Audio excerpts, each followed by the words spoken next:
आज की बात अब हर शाम सोमवार से शुक्रवार 8:30 बजे से।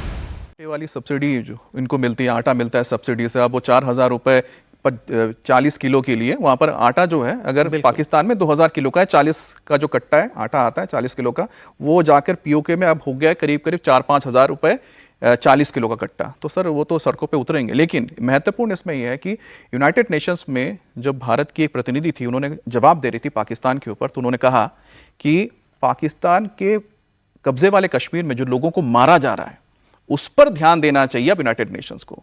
तो कहीं ना कहीं क्या अब यह मसला जो वैश्विक स्तर पर भी उठेगा, या फिर एक खुद मतलब जो खुद खुद ही पीओके अब भारत का हिस्सा बन जाएगा? देखिए, वैश्विक स्तर पर तो हम देख चुके हैं कि यूएन कुछ नहीं कर पाता है।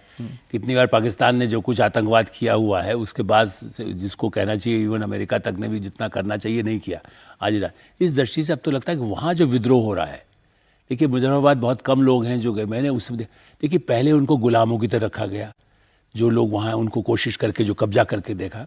मैं 2001-2000 उस समय हमें जाने का मौका मिला था, और इसलिए मैंने देखा है उस पाकिस्तान ऑक्युपाइड कश्मीर में या तो आतंकवादी तैयार करना चाहते हैं वहीं पर। अब उनको ये भी समझ में आ रहा है इस समय जब भारत ने जो ऑपरेशंस किए हैं, अब मुजफ्फराबाद हो या उसके एरिया के लोग अब समझ चुके हैं कि भारत से या तो सुरक्षा मिल सकती है, वो आतंकवादी अड्डे बना करके आप रखें, और वहाँ पर जो आप कह रहे हैं आटा की बात ही नहीं है।